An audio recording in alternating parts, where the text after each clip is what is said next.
Okay, welcome back to the Broken Business Models podcast. We're your hosts, Ryan and James. And before we get into today's podcast, just a quick disclaimer how we start each of these podcasts. Nothing in this video should be taken as investing advice. We're going to be talking about a very small cap company that probably has a little bit of extra risk. So make sure you do your own work and consult a professional before making any investment decision. So with that being said, the stock we're talking about today is one of the original EV SPAC companies from the SPAC craze of 2020 and 2021. Is Hyliion, a company that kind of has been teetering on the brink of bankruptcy, flirting with well into penny stock territory for several months now, but has just recently had a resurgence as it has gained the limelight from retail investors once again. So with that being said, I'll hand it over to you, James, to talk about Hyliion. Yeah, Hyliion is quite an interesting business since they did their SPAC all the way back in 2020. So it's been 3 years now, and so 3 years it's still going, it still exists, and now it's at $1. But it was at almost 50, almost down to 50 cents. So it's kind of doubled in the past few weeks. So what exactly is going on with Hyliion? Why did it fall down to as low as almost 50 cents? And then why is it resurging recently? So Hyliion, they originally were going to make their original business plan was to make hybrid electric semi trucks, or at least an electric drivetrain that could be attached onto an existing semi truck to turn it into a hybrid electric. So if you watched our video on the main channel about XL Fleet, Hyliion is kind of similar to XL Fleet, but specifically focused on semi trucks. Hyliion was founded in or before 2015, because all the way back in 2015, the founder, Thomas Haley, or Healy, I don't know how to pronounce it. I think it's Healy, was giving interviews talking about this revolutionary new hybrid electric technology he created. When you have a semi truck and you add on his hybrid electric drivetrain, you get 30% fuel savings, and you'll pay for itself. The fuel savings will pay for itself in 1 year. So 1 year payback period and 30% fuel savings. So it sounds great if you just listen to him. Obviously, this has not been working out. He's been saying this since 2015, yet it's never really worked out. The sales have been minuscule. There's been very little customer interest. So in October of 2023, so almost 3 years after the SPAC, they announced a strategic review for their electric powertrain business. They said Hyliion, like others, has experienced slower than anticipated market adoption as fleets undertake a gradual transition to electric trucks. So that's a very diplomatic way of them admitting nobody wants to buy their drivetrains. So this, 30% fuel savings, 1 year payback period that they claimed, it's basically all BS. Clearly, their product does not perform that well. Otherwise, that's why nobody wants to buy it. So as a result of their strategic review, they basically decided that the hybrid retrofitting hybrid electric drivetrain was a complete flop. It's never going to work. So they wound that part of the business down. So now that they're punting the main business, what are they going to do going forward? Well, in September of 2022, they bought the intellectual property for a generator from General Electric. And this is a new type of generator that GE developed, which can use either diesel, natural gas, hydrogen, or other fuels. So they call it a fuel agnostic generator. It can use, basically any type of fuel that can burn. It'll create heat, and that heat will power this electric generator. And when they bought it, it's called the Carno Generator. And they say it is expected to be 20% or even more than 20% more efficient than today's leading generators. So that's presumably today's leading diesel electric generators. And GE was able to develop this extremely efficient generator by using their 3D printing technology. Okay, so that sounds great. 20% more efficient than diesel generators. And originally, so they bought this Carno generator. They bought the IP to this Carno generator all the way back in 2022. So this is before they did the strategic review of their electric drivetrain business. So they were at that point they were still intending to continue with the hybrid electric drivetrain business. So the idea was you would put the Carno generator onto a semi truck, and that semi truck would power the electric battery to power the truck. But now that they are but now that they're not doing the semi truck business anymore, they're gonna start. Their plan is to commercialize the Carno generator as a standalone product. And so now, if you look at Hyliion's website, they continued to say that it provides an expected 20% increase in efficiency over today's leading generators. So this is the exact same thing they said more than a year ago when they originally acquired the product from GE. So Hyliion, it does not appear like they made any significant improvements to the Carno generator since they bought it from GE. GE itself developed this, sold it to Hyliion for $37 million. And now Hyliion is going to commercialize it. So they didn't make any improvements. They're basically just creating the thing that GE invented and developed. And here we're going to watch a quick video from December 13th. This is a promotional video. Hyliion's CEO, and this is Hyliion's Chief Technology Officer, them demonstrating and talking about the Carno generator.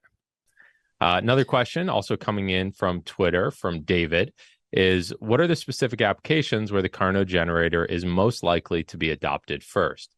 So this is a great question, and we see a few different opportunities. One is prime power. So that would be like, think about a hotel, a hospital, a warehouse, a facility like the one we're in, where you actually use the Carno generator as your primary power source, and now the grid actually becomes your backup power supply.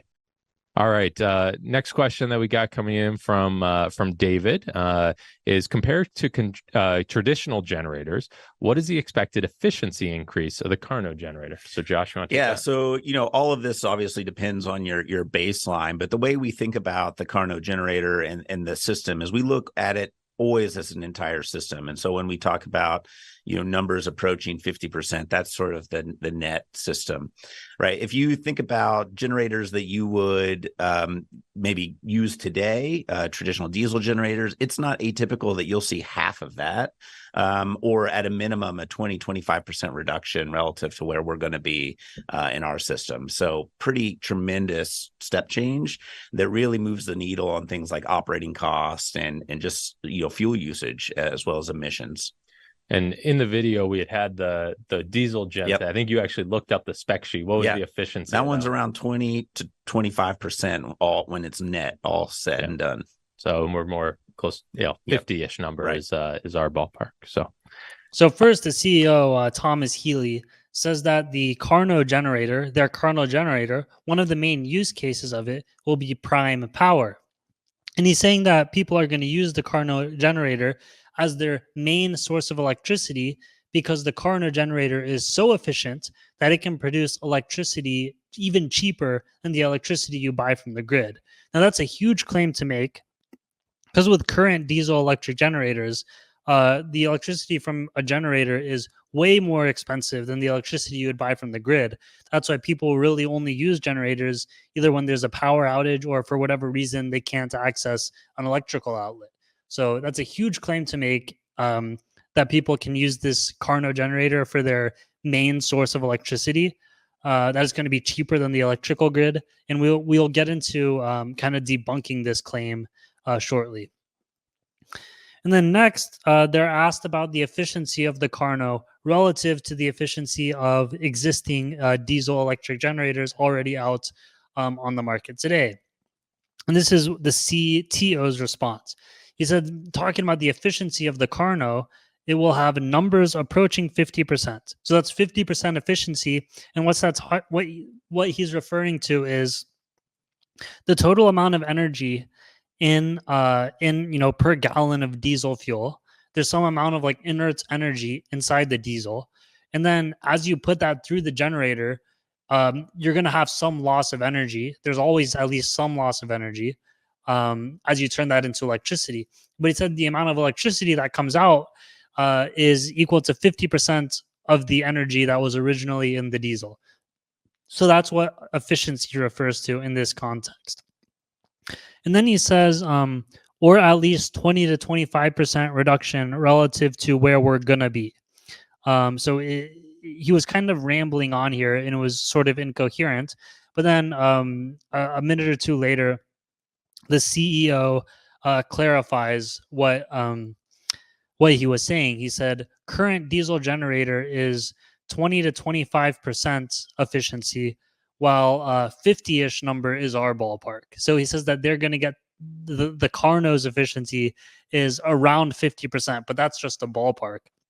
Another thing that's very important is that the CTO, when he gave his rambling answer, he said 20 to 25% reduction relative to where we're going to be. So where we're going to be is not where we are now, right? So they're comparing current diesel electric generators compared to how they want their Carno generator to eventually become, not what it is now. So it makes it sound like it's not even completed yet. And here, when they're saying 20 to 25% reduction, so it looks like he's saying that the Carno generator is going to have a 20 to 25% reduction in power consumption compared to, or a 20 to 25% reduction in fuel consumption per kilowatt generated as compared to current diesel generators. Okay, 20 to 25% more efficient maybe. But then here he's saying that it's going to be that current diesel generators are 20 to 25% fuel efficiency, while theirs is 50% fuel efficiency, in which case theirs is double the efficiency of current diesel generators. But then how does this 20 to 25% reduction make sense? So they're kind of all over the place. It's sort of hard to tell what they're actually trying to say. And they always say 50-ish in our ballpark and where we're going to be. So it's all super vague. But let's kind of drill down a little bit more into the numbers and specifically look at this claim he made about you're going to be able to use the Carno generator for prime power. So according to information I've seen online, the most efficient diesel generators available today, this is not the Carno generator, this is like actual generators that you can buy today from legit companies, can get you about 14 kilowatt hours per gallon of diesel. So 1 gallon of diesel has 138,700 British thermal units. So the British thermal units is just a measure of energy. Any energy source can be measured in BTUs, whether that's a gallon of gasoline, a gallon of diesel, a kilowatt of electricity, whatever. And 1 kilowatt of electricity is 3,400 BTUs. So if you had 100% efficiency, 1 gallon of diesel would produce 40 kilowatt hours of electricity. And so if we take that, 14 kilowatt hours per gallon, convert those, both into BTUs, you'd get that top diesel generators today are about 35% efficiency. And Hyliion claims, they can get to 50-ish% efficiency is our ballpark. So let's just give them credit for the 50% efficiency, which honestly I don't believe, given how incoherent they were. If they actually had 50% efficiency, they could just tell us. They wouldn't have to beat around the bush talking about ballparks and where we're gonna be and all this crap. But let's just, even if we give them the benefit of the doubt and believe them that they're gonna get to 50%. So currently in the US, the average price of diesel fuel is $4 per gallon. At 50% efficiency, that would cost you 20 cents per kilowatt hour for the fuel alone. Plus, you'd have to pay for the upfront capital costs of buying the Carno generator itself, plus the maintenance of it, plus the transportation of the fuel. So because you have to go buy diesel to refill up your generator. So it'd be a huge amount of work and expense compared to just hooking up to the electrical grid and not having zero ongoing operational costs besides the price of the electricity itself. So it's extremely expensive. It would be extremely complicated to run this Carno generator for your electricity source. Plus, you're going to be paying 20 cents per kilowatt hour. Now, the average residential electricity cost in the United States is 17 cents per kilowatt hour. That's for residential. Industrial customers get a better deal because they get bulk discounts typically. So the average cost of electricity for industrial customers in the US is just 8 cents per kilowatt hour. And industrial is the better comparison because there's no way that an individual like in a house is going to make sense for them to buy this, Carno generator and figure out how it works and figure out how to maintain it. It's impossible. The only types of people who would even consider using something like this are companies and probably industrial companies. And the industrial companies can already buy electricity at 8 cents per kilowatt hour. Why would you have to, go through all the trouble of the upfront cost of the Carno generator when it's going to be 2.5 times more expensive just looking at the fuel alone? So, if you include the maintenance and stuff, it's probably like 3, 4, 5 times more expensive. So it is inconceivable that anybody who has access to the electricity grid, which is, the vast majority of people and companies do have access to electrical grid, none of them would want to use this Carno generator. It's way too expensive. So even if you believe they're absurd numbers, which I don't, their claim that they can be used for prime power is complete BS and just calls into question, whether or not any of the statements they make are in good faith, because it's just so outrageous. And then, so on December 19th, they proudly put out this press release saying, Hyliion executes a letter of intent to provide the Carno generators to GTL Leasing. And so this was their first, sale of their Carno generator. Happened very recently, just on December 19th. But it wasn't actually a sale. It was just a non-binding letter of intent for 2 generators. We don't even know what the price is. The price probably hasn't even been set yet because it's not even a sale. It's a non-binding letter of intent. So this customer, GTL Leasing, they're basically just saying like, we might buy one of these things, but we have no legal obligation. At any point in the future, we could say, no, we actually don't want to buy it. And if you look at this company on LinkedIn, it has 2 to 10 employees. This company, they say they transport compressed natural gas and hydrogen, and they have 2 to 10 employees. On LinkedIn, they only have 2 employees, and they say that they might buy 2 of these generators, but it's absolutely tiny. And the fact that they felt that it was worth their time to release a press release and brag about this non-binding letter of intent with this tiny company shows that, at least to me, that shows that they're really having a hard time landing any, large customers. So they're super excited when they get this tiny potential customer. So it's not looking good for them. But with all that being said, nothing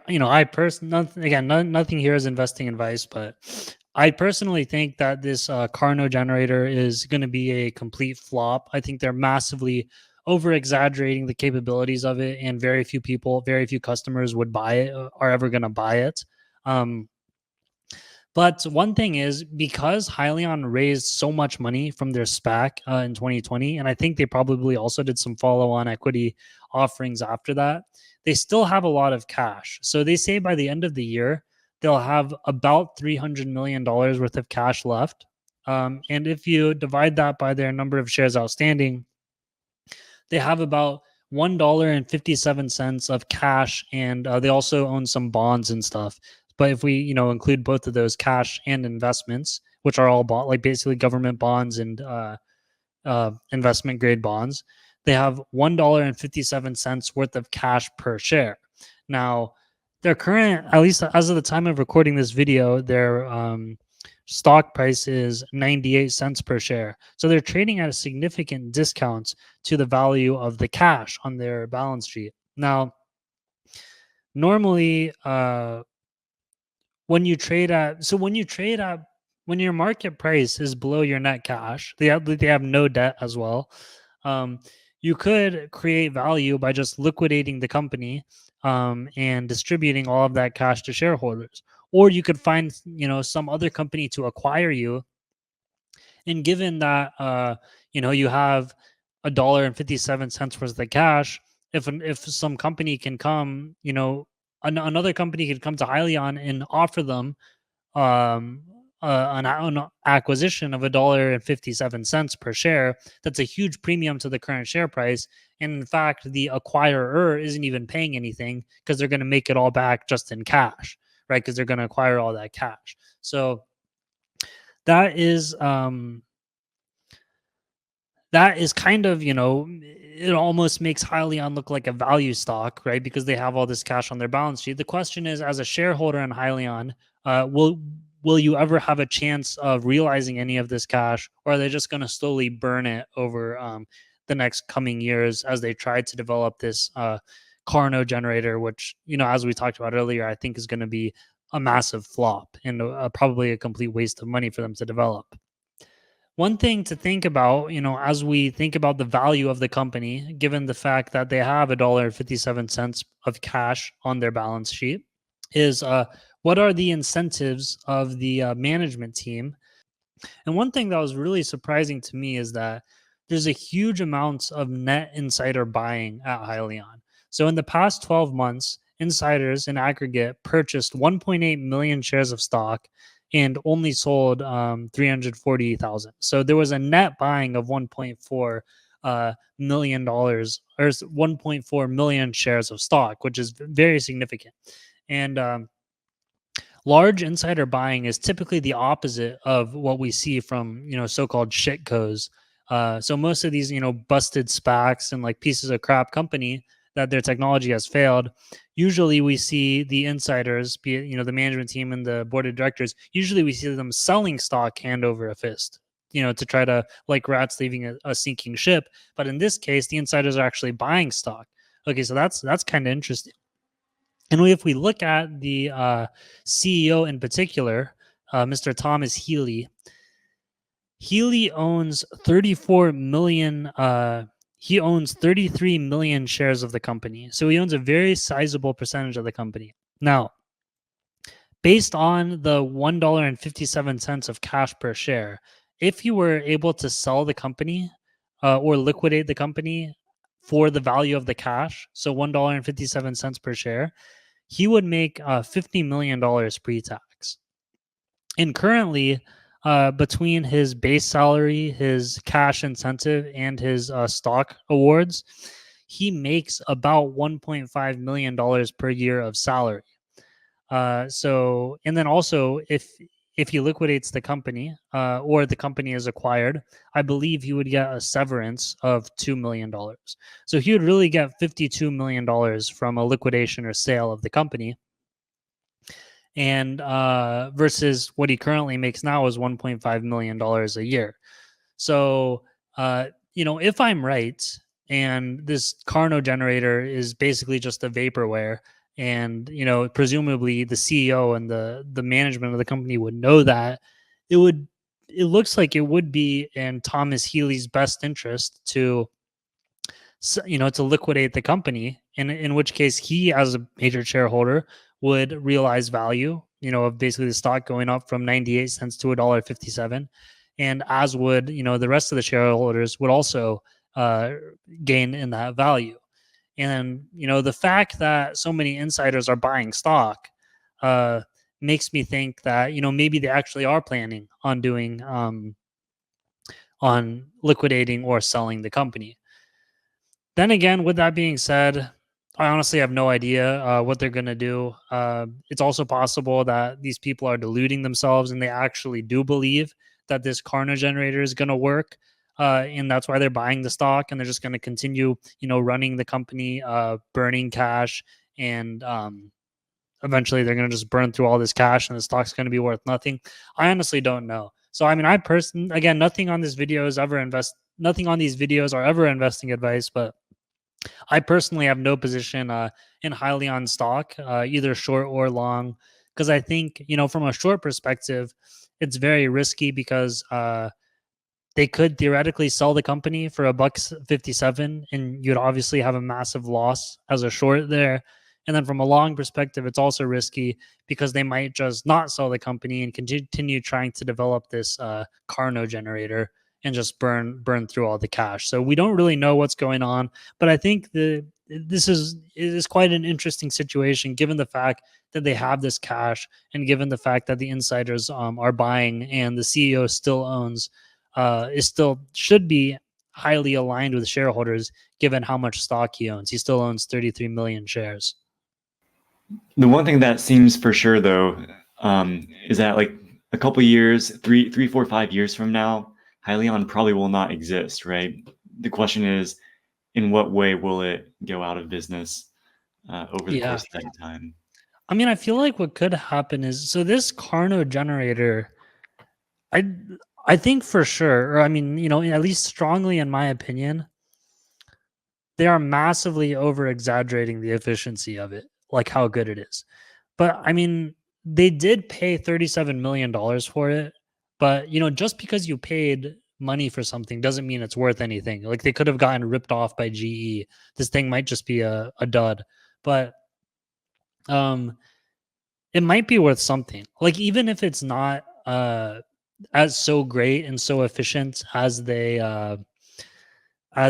thought, or as they want you to believe that it is, maybe it's still worth something. And if it's still worth something, there could be some company, maybe like Generac, or like I don't know, like some company that makes generators or would somehow have use for generator technology, which might want to buy them. And you could basically just buy them, offer them $1.57 and then get the generator IP for free, right? In that case, yeah, you would liquidate the company and just take the intellectual property. But I think that I don't know. To me, it is conceivable that they could be acquired, but very, very risky because we, at this point, we're really just speculating. All right, so I think that's about all we had on Hyliion. As always, if anybody in the audience has anything to add, anything you think we missed, please let us know in the comments section below. And make sure to be subscribed to the channel, and we'll see you on the next one.